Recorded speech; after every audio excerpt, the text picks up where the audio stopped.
been using this iPhone 16 Pro with Apple Intelligence for a while, and if you're wondering if it's worth upgrading, stick around because I'll go over the most useful updates that might make you want to upgrade, and I'll explain why I returned iPhone 16 Pro Max for this awesome iPhone 16 Pro instead.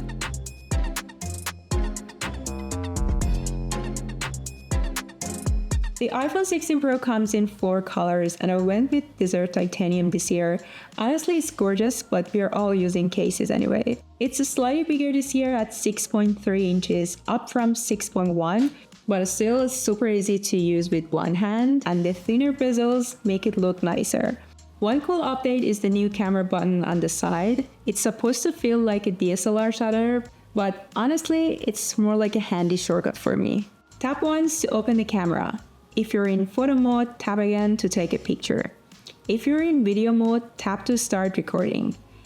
If you long press, it records like Instagram stories until you let go. If you double tap lightly on the button and slide, you can fine-tune things like depth, exposure, or even switch between photographic styles. Here's a cool trick. If you turn on AEAF lock in camera control settings, after setting focus and exposure, you can press and hold the camera control button to lock the focus and exposure settings in place. And when you let go, it'll reset. It's perfect for tricky lighting. In portrait mode, adjusting settings with my fingers feels a bit tricky, but it's something I'll get used to hopefully. What I really like though is how easy it is to use this button for taking selfies with the main camera. The quality is so much better. One downside I've noticed is that pressing the button sometimes makes the camera shake, which can lead to blurry photos. And when that happens, I just use the on-screen shutter instead. It's way easier. But if you're not into using the button to launch the camera, you can always change it in camera control settings, and you can link it to apps like Instagram. So when you press it, stories pop up and you're ready to share a moment quickly. I still like to keep the button set for the camera because of all the nice to have features, especially because of the new visual intelligence, which I'll tell you more on that later. For those who love getting creative with their iPhone camera, there are some awesome new upgrades. One of the coolest is the new photographic styles in the camera app. When you tap the square icon, you'll see different undertones and moods that add a unique look to your photos. You can choose your style live while taking a photo or adjust it later in the Photos app. And here's the fun part. If you swipe left or right on the new control pad, you can adjust the color. And if you move up or down, you can change the tone. And the slider below lets you control the intensity. And finally, when you're happy with how it looks, just tap the shutter button to take your shot. And if you want to keep your favorite style as the default for whenever you open the camera app, just go to camera settings, select preserve settings, and turn on photographic styles. This way, your favorite style will always be ready when you open the camera app, and it gives your photos a consistent color grade every time. So the camera got some awesome upgrades this year. First big update is the new 48 megapixel ultra wide camera that comes with a new quad pixel sensor for super detailed photos. So if you turn on Pro RAW and resolution control in camera settings, you'll see the RAW option in the camera app. Just tap it to take sharp 48 megapixel RAW photos. So remember that 5x telephoto lens on last year's Pro Max? It's now on both Pro models and it's my favorite. You can shoot sharper close-ups even from far away. The main 48 megapixel feature camera also got a boost. It reduces shutter lag so it focuses on captures faster. So if you're taking pictures of moving objects, the shots are sharper than older models. For video lovers, there is a new 4K 120 frame per second Dolby Vision. So if you shoot at 4K 120 frame per second, then open the Photos app to edit, you'll find a new speed control option to slow it down to 20%. You can even choose to apply it to specific parts of your video. This creates smooth, cinematic quality slow motion videos, and it's perfect for stunning clips or content creation, like cinematic B-rolls. If you want higher quality audio in your videos without using a mic, the new Audio Mix Studio feature lets you adjust the sound of your videos directly in Photos app. It has 4 studio quality mics that offer 4 audio options. After recording, tap the edit icon in the Photos app, select audio mix, and choose one of the modes. You can also use the slider below the mix options to adjust the effect. Testing the new audio mix feature on the iPhone 16 Pro. Testing the new audio mix feature on the iPhone 16 Pro. Testing the new audio mix feature on the iPhone 16 Pro. Testing the new audio mix feature on the iPhone 16 Pro. I kind of like this audio mix feature because it lets you make good sounding videos on the go without needing any microphone or editing software. Now I'm gonna go over some of my favorite Apple Intelligence features that might affect your decision to upgrade. Just a heads up that Apple Intelligence is only available on iPhone 16 models, iPhone 15 Pro, and 15 Pro Max. One of the coolest features is visual intelligence. Just hold your phone vertically and long press the camera control button. Point at what you want to know about or tap the shutter button on the screen. Now you can ask ChatGPT anything about that object or place and it'll give you detailed info. Or if you tap the search button, it uses Google's image search to find similar images and scroll through the results. It's super handy for recognizing objects about anything you're curious about.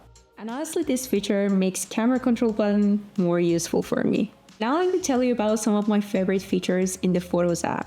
First, there's the cleanup feature. So when you're editing a photo, if you just tap the new cleanup icon and circle or brush over any unwanted objects or people, they disappear.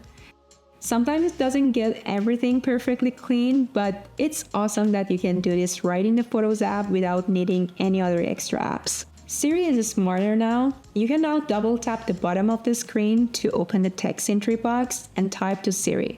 But what's even cooler is the ChatGPT integration. If you go into Apple Intelligence settings and turn on ChatGPT, Siri can do way more, like come up with creative ideas, answer advanced questions, and even create fun, colorful illustrations for you. I never used Siri that much before, but now it makes me want to use it more for everyday tasks. Next useful feature is writing tools. After typing out your text anywhere on your iPhone, just select the part you want to tweak, tap once to bring up the menu, and choose writing tools. You'll get a bunch of cool options to improve your text. Tap proofread and it'll catch typos, grammar mistakes, or spelling errors. Rewrite also can change the wording, or you can adjust the tone with options like friendly, professional, or concise. It's handy, but it can feel a bit robotic sometimes. Also, for organizing info, you can even turn your text into a list or table. I actually find some of these tools useful, like writing in a professional tone for emails, but I do hope the tone adjustment gets more natural over time. There's an even better way to rewrite your text right from here using ChatGPT. This compose button lets you create original text or rewrite your text with your own detailed prompt, so you can go back and forth to change it until it feels just right and more authentic. Next cool thing is creating fun animated images and emojis. Here's how it works. First, in the Notes app, just type something. Or if you go into markup and draw a circle, it will create an image based on what you wrote above. Second, there's a new app called Image Playground. It's like a creative hub for making cool visuals. You'll see a swirling icon and a text box, so just describe what you want or choose a photo of someone, and then add fun stuff like themes, customs, accessories, or backgrounds. You can also change the style to look like an illustration or animation. And when you're done, you can save it or share it. It's just fun, and honestly, I probably won't use it that much. But my favorite is Gemojis. This one is cool. In the Messages app, if you tap the glowing emoji button on your keyboard and describe what you want, it creates a custom emoji based on your prompt. You can even make one of yourself or your friends and then save these new emojis to your library and then use them in Messages or any other app whenever you want.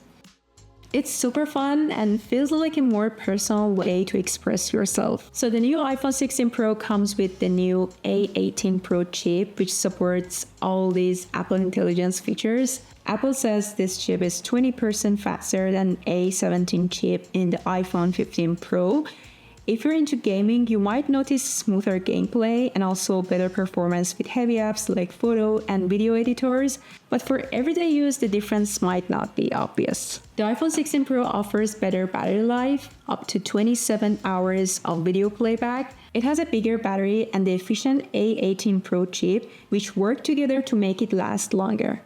Compared to the iPhone 15 Pro, it'll last longer during your day, especially if you're like me and love taking videos and photos or watching YouTube videos. So you'll get a few extra hours of use and you won't have to worry about charging as often.